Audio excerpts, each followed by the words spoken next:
સાહેબ આપના પરિચય સાથે. જયરાજસિંહ મોરી, વિપક્ષ નેતા, સિહોર નગરપાલિકા. તાજેતરમાં જે સિહોર નગરપાલિકામાં અમે વિવિધ શાખાઓનો ચકાસણી કરતા હતા, એ દરમિયાન જે ઓડિટ વિભાગનો અમે અભ્યાસ કર્યો તો એનું જે અમને જાણવા મળ્યું કે ભાઈ તારીખ 1/4થી લઈને તારીખ 31/8 સુધીમાં જે કાંઈ પણ બિલો મંજૂર થયા અથવા તો મંજૂરી માટે મૂકવામાં આવ્યા છે એ તમામ બિલોની ચકાસણી કરતાં અમને વોટર વર્ક્સ વિભાગમાં કેટલાક બિલો અંગે અમને શંકાસ્પદ અમને લાગી રહ્યા છે. કેમ કે વોટર વર્ક્સ વિભાગમાં મજૂરીના માલ સામાનના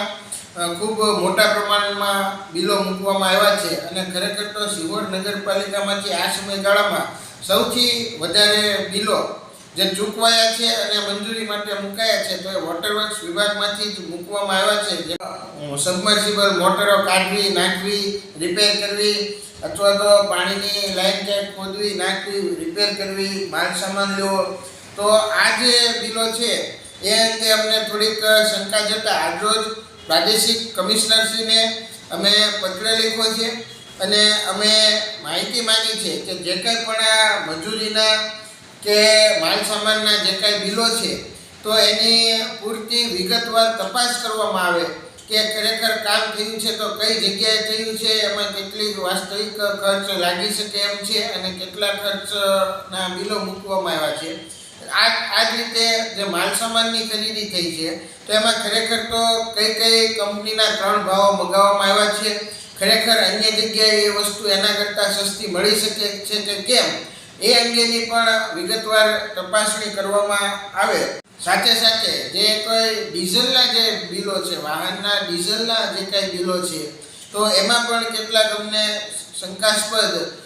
લાગ્યા, એટલે અમે કમિશનરમાં એ પણ રજૂઆત કરી છે કે તમામ વાહનના વાહન નંબર સાથે એમાં જે કાંઈ વાઉચર હોય તો એ વાહન નંબર સાથે જે તે વાહનમાં કેટલું ડીઝલ પૂરવામાં આવ્યું આ સમયગાળા દરમિયાન એનો વિસ્તૃત એમાં ચકાસણી કરવામાં આવે અને આ બંને બાબતની વ્યવસ્થિત ઓડિટ કરવામાં આવે એ અંગે અમે આજરોજ કમિશનરને માગણી કરી છે. કારણ કે જ્યારે અમે દાવો કરતા હોઈએ કે ભાઈ અમે નગરપાલિકામાં પારદર્શક વહીવટ રાખશું, બીજું કાંઈ નહીં થવા દઈએ, તો લોકો સુધી પારદર્શક વાત પહોંચે, વિસ્તૃત માહિતી લોકો સુધી પહોંચે એ પણ જરૂરી હોય છે. એટલે આજરોજ અમે પ્રાદેશિક કમિશનર પાસે લેખિતમાં માગણી કરી છે કે આની અમને જે કાંઈ શંકાસ્પદ લાગી રહ્યું છે એની વ્યવસ્થિત વિસ્તૃત તપાસ થાય અને ત્યારબાદ જે એનો અહેવાલ છે સાર્વજનિક રૂપે લોકો સમક્ષ રજૂ થાય.